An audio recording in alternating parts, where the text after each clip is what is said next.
तो फिल्म की शुरुआत में हमें एक टीवी शो के जरिए एक हॉन्टेड हॉस्पिटल की कहानी सुनाई जाती है। ये एक मेंटल असाइलम था जहाँ पर पागलों का इलाज किया जाता है, लेकिन यहाँ पागलों का इलाज नहीं होता था, बल्कि डॉक्टर रिचर्ड अपने बड़े ही भयानक एक्सपेरिमेंट्स कर करके अपने मरीजों को यहाँ पर मार दिया करते थे, यानी उनका मर्डर कर दिया करते थे। फिर एक दिन सभी मरीजों ने यहाँ से भागने का फैसला किया, लेकिन डॉक्टर रिचर्ड के लगाए मैकेनिज्म की वजह से भागने से पहले ही हॉस्पिटल के सारे दरवाजे खिड़कियां बंद हो गई और वो लोग इसी हॉस्पिटल में बंद होकर रह गए। सारे मरीजों ने मिलकर इस हॉस्पिटल को आग लगा दी, जिस आग में डॉक्टर रिचर्ड के साथ साथ उसके सारे मरीज भी जलकर वहीं पर मारे गए। लेकिन डॉक्टर रिचर्ड के 5 स्टाफ मेंबर उस आग से बचकर भागने में कामयाब हो गए थे।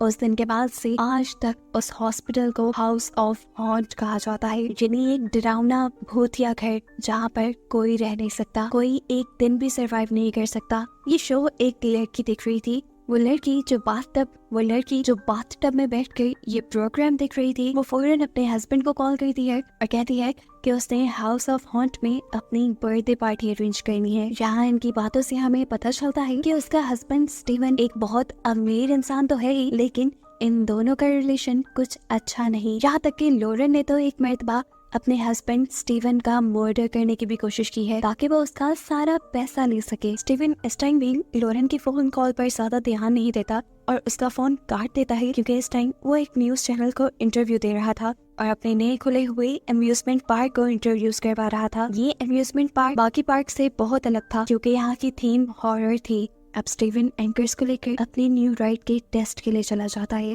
पहले तो ये लिफ्ट काफी अच्छे से चल रही थी, पर अचानक लिफ्ट जोर से हिली और नीचे से कुछ टूटने की आवाजें आई। ये फ्लोर सी थ्रू था, जिसके नीचे से इन्हें सब दिखाई दे रहा था कि लिफ्ट का मैकेनिज्म टूट रहा है। ये सब लोग पैनिक हो जाते हैं और अगले ही मिनट पता चलता है कि ये उन पर प्रैंक हो रहा था। नीचे जो उन्हें लिफ्ट का मैकेनिज्म टूटता दिखाई दे रहा था, वो एक 3D एनिमेशन थी जिसे फ्लोर पर इंस्टॉल किया गया था। इसके बाद ये लोग रोलर कोस्टर में चले जाते हैं। रोलर कोस्टर की राइड एंजॉय करते हुए अचानक उसका भी ब्रिज टूट गया, लेकिन ये भी पहले की तरह एक प्रैंक था, क्योंकि जैसा हमें पहले पता है कि ये अम्यूजमेंट पार्क हॉरर थीम पर था, तो ऐसी कई चीजें तो इसमें थी जो लोगों को बहुत पसंद आई। अब यही रोलर कोस्टर की राइड के बाद लॉरेन दोबारा स्टीवन को कॉल करती है और कहती है मुझे अपनी पार्टी हॉन्टेड हाउस ऑन हिल पे ही करनी है, जिसके लिए अब स्टीवन मान भी जाता है और अपनी गेस्ट लिस्ट बनाता है। और फिर बाद में हमें देखने को मिलता है कि किसी अनदेखी पावर ने वो गेस्ट लिस्ट चेंज कर दी है। अब अगले दिन हमें देखने को मिलता है कि 4 गेस्ट हॉन्टेड हाउस ऑन हिल पर पहुंचे हैं लॉरेन की पार्टी के लिए, लेकिन ये वो गेस्ट नहीं थे जो लॉरेन या उसके हस्बैंड ने बुलाए थे। उनको मैसेज में मिला था कि जो कोई भी अगली सुबह होने तक यहाँ पर सरवाइव कर जाएगा उसे 1 मिलियन का चेक भी मिलेगा स्टीवन की तरफ से। ये चारों यहाँ पर आके एक वॉटसन नामी आदमी से मिलते हैं जो इस जगह का ऑनर था। ये सभी उससे एक ही सवाल करते हैं कि स्टीवन ने उन्हें यहाँ क्यों बुलाया है, हालांकि स्टीवन के बारे में तो वो कुछ भी नहीं जानते। इस चीज के लिए तो वॉटसन खुद भी हैरान था। खैर वो इन सबको घर के अंदर लेकर जाता है। अंदर जाते ही सबसे पहली चीज ये लोग ग्लास विंडो नोटिस करते हैं, जिसके अंदर अजीबो गरीब डरावनी शक्लें बनी हुई थी। खैर अब लॉरेन और स्टीवन भी यहाँ आ जाते हैं और लॉरेन आते ही इन सबसे पूछते हैं तुम लोग कौन हो और हमारे गेस्ट कहाँ हैं।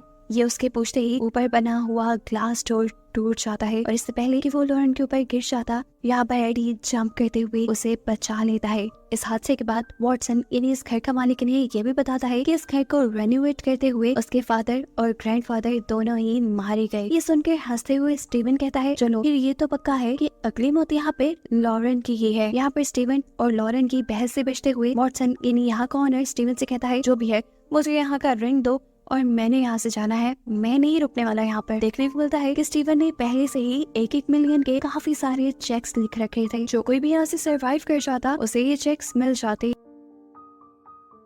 वॉटसन को भी वो यही कहता है कि अगर तुम पूरी रात यहाँ रहोगे तो ये चेक तुम्हें भी मिल जाएगा। साथ ही स्टीवन ये भी बताता है कि अगर इस गेम में कोई मर जाता है तो उसका चेक जीतने वाले को दे दिया जाएगा। स्टीवन ये भी कहता है सबसे कि मैं तुम में से किसी को भी नहीं जानता और मुझे ये भी लगता है कि ये गेस्ट लिस्ट मैंने नहीं बल्कि मेरी वाइफ ने चेंज की है। जवाब में अब वॉटसन उससे कहता है, देखो भाई स्टीवन, तुम ही खेलो ये गेम, मैं नहीं रुकने वाला यहाँ। मुझे अपनी जान बहुत प्यारी है, तो मुझे पेमेंट दे रही हो या नहीं। जब स्टीवन पेमेंट देने से इनकार करता है तो वो बिना पेमेंट के ही यहाँ से जाने वाला था, लेकिन अचानक से घर का डोर और विंडोज ऑटोमेटिकली बंद हो गई, उसी मैकेनिज्म की वजह से जो डॉक्टर रिचर्ड ने अपने पागल पेशेंट्स के लिए बनाया था। ये देखकर वॉटसन तैश में आ गया और उसने विंडोज तोड़ना शुरू कर दी ताकि वो यहाँ से बाहर निकल जाए, लेकिन कुछ नहीं हुआ क्योंकि विंडोज की दूसरी तरफ आयरन बार्स लगी हुई थी जो उसे बाहर जाने से रोक रही थी। अब वॉटसन सभी लोगों को बताता है कि ये मैकेनिज्म डॉक्टर रिचर्ड का बनाया हुआ था ताकि उसके पागल मरीज यहाँ से भागे ना। और सुनने में आता है कि इसी मैकेनिज्म की वजह से सारे मरीज जब यहाँ पर फंस गए थे तो उन्होंने आग लगा दी इस जगह को और सभी लोग मर गए। सिर्फ 5 स्टाफ मेंबर्स ही यहाँ से भागने में कामयाब हो पाए थे। ये बातें सुनकर सभी लोग डरने लगे थे। वॉटसन कहता है,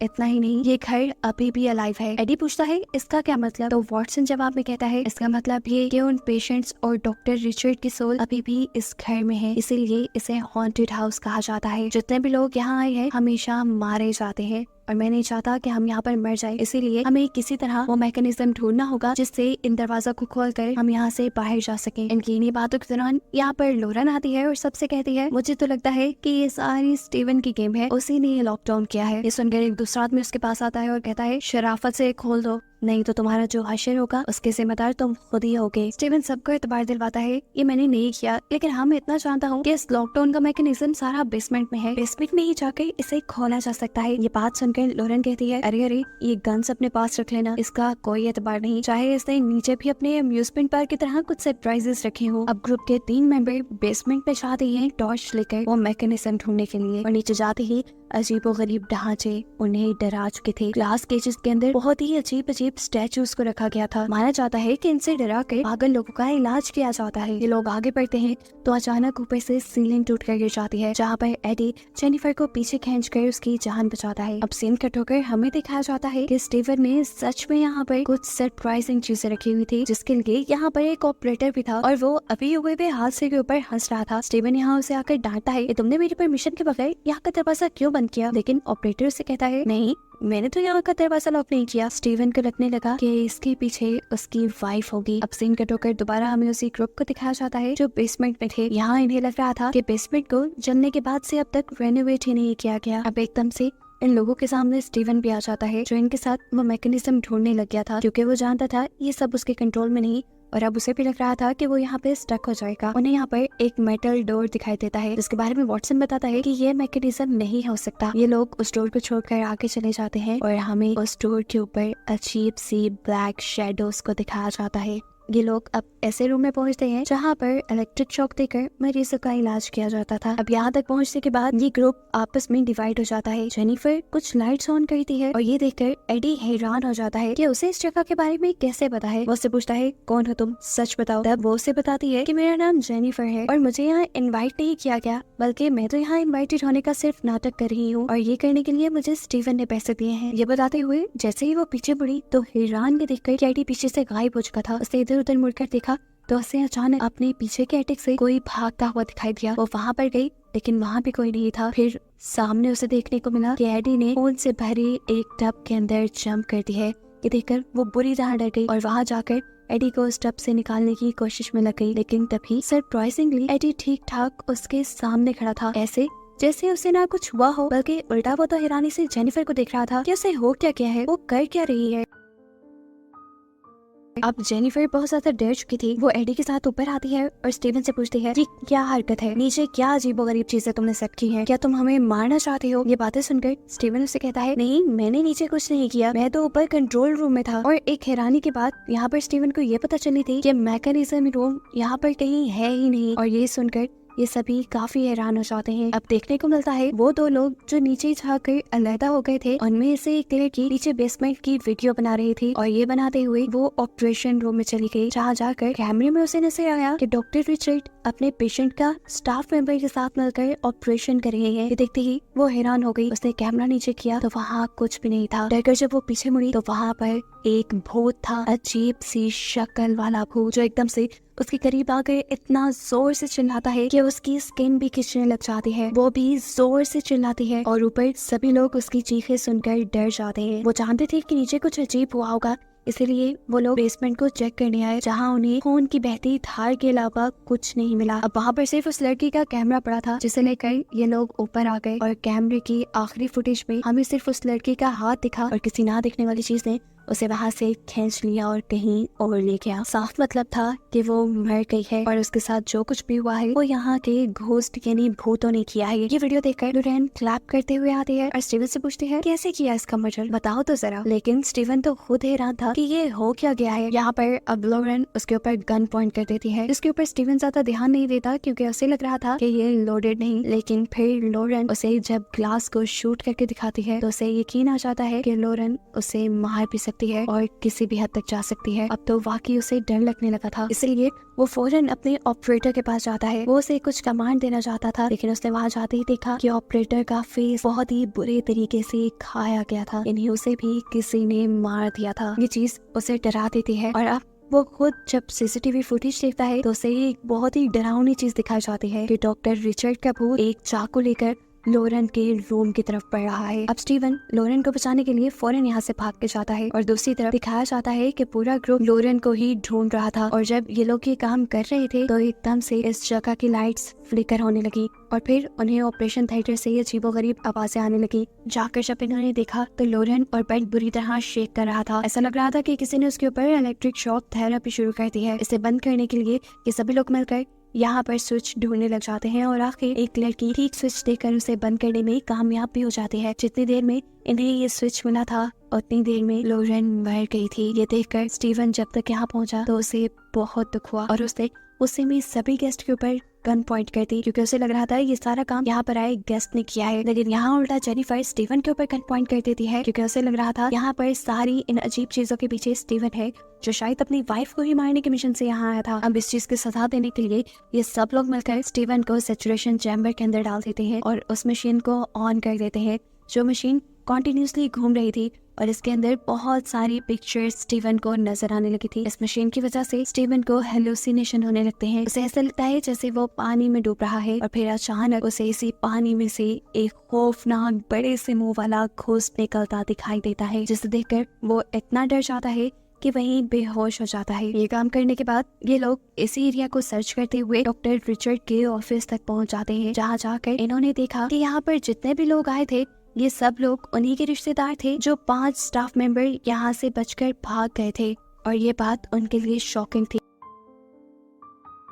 ये जानने के बाद वॉटसन उन्हें बताता है कि इसका मतलब है कि गेस्ट लिस्ट ना तो लॉरेन ने चेंज की है और ना स्टीवन ने, वो दोनों सच बोल रहे हैं। गेस्ट लिस्ट यहाँ की ही किसी पॉवर ने चेंज की है कि स्टाफ मेंबर 5 थे लेकिन यहाँ पर 6 लोग थे। और इन्हें पता चलता है कि डोनाल्ड इनमें से वो इंसान है जो किसी से ताल्लुक नहीं रखता, यानी डोनाल्ड को किसी ने खुद यहाँ पर बुलाया था। सीन कट होता है और हम डोनाल्ड को लॉरेन के पास देखते हैं, जो लॉरेन की डेड बॉडी को किस करता है और एकदम से देखने को मिलता है कि लॉरेन की डेड बॉडी भी किसी अजीब से झटके से जाग गई, वो जिंदा हो गई और उसने उठकर दोबारा डोनाल्ड को भी किस की। और यहाँ हमें सबसे बड़ा ट्विस्ट ये रिवील होता है कि इधर जितना कुछ भी हो रहा था ये सारा कुछ लॉरेन और उसका ये बॉयफ्रेंड डोनाल्ड कर रहे थे। वो सभी लोगों को डरा रहे थे ताकि सभी लोग डर कर स्टीवन को ब्लेम करें और स्टीवन को सजा दें ऐसी कि वो मर जाए और स्टीवन के मरने के बाद सारी प्रॉपर्टी उसकी हो जाए, जिसे वो डोनाल्ड के साथ मिलकर एंजॉय करे। लेकिन यहाँ पर आके ये लोग एक बात में कंफ्यूज हो गए थे कि सब कुछ तो उनके प्लान के मुताबिक हुआ था, लेकिन उस लड़की की मौत वो उनके प्लान में नहीं थी, ना ही उसके जिम्मेदार ये दोनों थे। लोरेन इस बात पे ज्यादा ध्यान नहीं देती, उल्टा वो डोनाल्ड से कहती है मुझे तो इस बात की परेशानी है कि बाकी लोग इतना डर ही नहीं रहे कि वो जाकर स्टीवन को कोई बड़ी सजा दे या उसे मार दे। अब कुछ सोचते हुए वो एकदम से ही डोनाल्ड के ऊपर ही हमला कर देती है और उसे चाकू मार देती है ताकि वो इसका इल्जाम स्टीवन पे लगा सके और फिर वो सारे मेहमान वो सारे गेस्ट मिलकर स्टीवन को मार दी। उसने अपने ही पार्टनर डोनाल्ड को मार दिया था। साफ मतलब था कि उसने डोनाल्ड को भी अपने मतलब के लिए साथ रखा हुआ था। यहाँ हम देखते हैं कि सभी लोग डोनाल्ड के इंतजार में थे। डोनाल्ड जब काफी देर तक उनके रूम में नहीं आता तो वॉटसन डोनाल्ड को ढूंढने के लिए बेसमेंट पे जाता है, जहाँ बेसमेंट में जाने पर उसे ताजा खून की लाइनें दिखाई दी और ये लोग जान गए कि यहाँ पर डोनाल्ड मर गया है। और इस चीज का इल्जाम लॉरेन के प्लान के ठीक मुताबिक वो स्टीवन को देने लगे और जाकर उन्होंने सैचुरेशन चैम्बर खोलकर चेक करने की कोशिश की कि क्या स्टीवन जिंदा भी है या मर गया। जैसे ये लोग उस चैम्बर को खोलते हैं तो उसमें स्टीवन के बजाय डोनाल्ड की लाश दिखाई देती है और ऐसे ये बात इन्हें कंफर्म हो जाती है कि मर्डर स्टीवन ने ही किया है। हालांकि हमें फ्लैशबैक में दिखाया जाता है कि लोरेन ने खुद स्टीवन की बॉडी को वहां से निकाल कर डोनाल्ड की बॉडी को उस चैम्बर के अंदर रखा था। अब यहाँ पर एक लड़की को कुछ अजीब सी आवाज आती है। गन लेकर वो जैसे ही चेक करने गई तो एकदम से स्टीवन उसके सामने आ गया, जिसके हाथ खून से भरे हुए थे। उसे देखकर वो लड़की डर गई और स्टीवन ने उसे बताने की कोशिश की, अरे नहीं, मैंने डोनाल्ड को नहीं मारा, मुझे तो जब होश आया तो मैं यहाँ जमीन पे पड़ा था। वो लड़की स्टीवन से इतना ज्यादा डरी हुई थी कि अब उसे स्टीवन की बातों पर यकीन नहीं था। उसे लग रहा था कि स्टीवन उसे भी मार देगा, इसीलिए कुछ भी होने से पहले वो स्टीवन को ही शूट करके मार डालती है। ये करने के बाद वो सभी लोग बेसमेंट से वापस ऊपर की तरफ चले जाते हैं और तब हमें देखने को मिलता है कि लोरेन अब स्टीवन की लाश के पास आई और अजीबोगरीब बातें करने लगी। जैसे उसने स्टीवन की लाश को बताया कि मैंने तुमसे सिर्फ तुम्हारे पैसे के लिए शादी की थी और जिंदगी के कितने साल मुझे तुम्हारे साथ बर्बाद करने पड़ गए।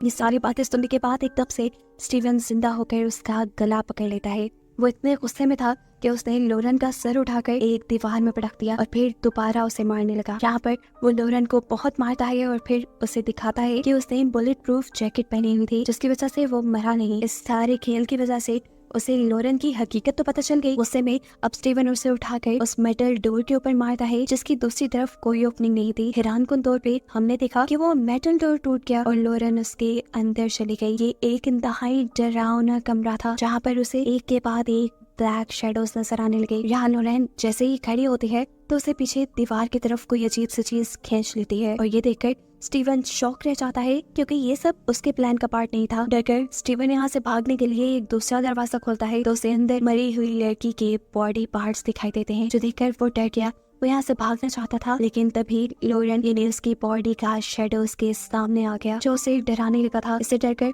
वो जब लॉबी से बाहर जाने की कोशिश करता है तो नाकाम हो जाता है, क्योंकि लॉबी का डोर अब लॉक हो चुका था। स्टीवन जोर जोर से लॉबी का दरवाजा नॉक करता है ताकि कोई उसकी आवाज सुनकर उसकी मदद करे। यहाँ पर ये तीनों एक विंडो तोड़कर यहाँ से बाहर निकलने की कोशिश कर रहे थे। उन्होंने जब स्टीवन की आवाज सुनी तो वो हैरान हो गए, क्योंकि उन्हें तो लग रहा था कि सेरा ने उसे मार दिया। डरते हुए वॉटसन आगे जाकर लॉबी का दरवाजा खोलता है तो स्टीवन एकदम से उसे लॉबी के अंदर धक्का देकर उस साइड पे आ जाता है और वो ब्लैक शेडो वॉटसन को अपने अंदर ले जाता है। स्टीवन बुरी तरह घबराया हुआ था। उसने यहाँ आकर एडी और सेरा से कहा, जितना जल्दी हो सके यहाँ से भाग जाओ, क्योंकि ये जगह ठीक नहीं, ये जगह हॉरर है, यहाँ पर सच में कुछ पावर्स हैं जो तुम्हें यहाँ रहने नहीं देंगी। इन दोनों को स्टीव की बातों पे यकीन नहीं हो रहा था, लेकिन फिर एकदम से इनके सामने भी वो ब्लैक शेडो आ गया, जो आते ही खत्म भी हो गया और फिर दोबारा वो शेडो बम की तरह फटने लगा। ये लोग इन सब चीजों से बचने के लिए वहाँ से भागने लग जाते हैं। हमें दिखाया जाता है कि स्टीव अब भागकर एटिक में जाता है और वहाँ जाकर एक लीवर दबाता है, जिससे यहाँ का दरवाजा खुलने लगा था। ये खुलते देखकर उसने फौरन से चिल्लाकर सेरा और एडी को इस जगह से भागने को कहा, लेकिन तभी पीछे से उन दोनों को शेडोज दिखाई देने लगे, जो उनको यहाँ रोकने की कोशिश कर रहे थे। इससे पहले कि ये शेडो सेरा को यहाँ पर रोक लेता, ठीक वक्त पर स्टीव यहाँ आकर उसकी जान बचाता है और उसे धक्का देकर इस बिल्डिंग से बाहर कर देता है और ये शेडोज स्टीव को ही अपने अंदर ले लेते हैं। जैसे ही शेडोज ने स्टीव को छोड़ा तो वो एक ममीफाइड बॉडी बन चुकी थी, यानी एक मिट्टी की बॉडी बन चुकी थी, जो हवा के चलते ही किसी धूल की तरह उड़ गई। यहाँ हम देखते हैं कि सेरा के यहाँ से निकल जाने के बाद एडी अभी भी यहाँ पे फंसा हुआ था। वो जल्दी से विंडो को खोलने की कोशिश करता है, लेकिन उसके बाहर निकलने से पहले ही विंडो बंद हो चुकी थी। अब तो उसे अपने पीछे भी शेडोज दिखाई दे रहे थे और उस शेडो के अंदर बहुत सारे चेहरे थे, उन सारे लोगों के जो यहाँ पर मरे थे। यहाँ पर ये सारे शेडोज उसे बताते हैं कि तुम्हारे डैड इस सब के जिम्मेदार थे, उन्होंने ही डॉक्टर रिचर्ड को अजीबोगरीब एक्सपेरिमेंट्स करने को कहा था। ये सुनकर एडी उन्हें सच बताता है कि मैं तो अडॉप्टेड था, मुझे इन चीजों के बारे में कुछ नहीं पता। ये सुनकर भी उस शेडो के ऊपर कुछ असर नहीं हुआ। वो एडी को मारने ही वाले थे, लेकिन ठीक वक्त पर यहाँ पे वॉटसन की सोल ने आकर इस जगह का दरवाजा खोल दिया और एडी फाइनली यहाँ से बचकर बाहर निकल गया। बाहर से आने वाली सूरज की रोशनी ने इस शेडो की असर को कम कर दिया था और फाइनली ये लोग बाहर निकल गए थे। देखने को मिलता है कि इनके पास एक एनवेलप भी पड़ा था, जो वॉटसन ने ही उनकी तरफ फेंका था और इसके अंदर काफी सारे $1 मिलियन के चेक थे, जो स्टीवन ने ही प्राइज मनी के तौर पर साइन किए हुए थे। इसी वजह से ये लोग अब खुश थे। एक तो इनकी जान बच गई थी और दूसरा इनकी जिंदगी भी आसान हो गई थी और बस इन्हें ही दिखाते हुए ये कहानी यहाँ खत्म हो जाती है।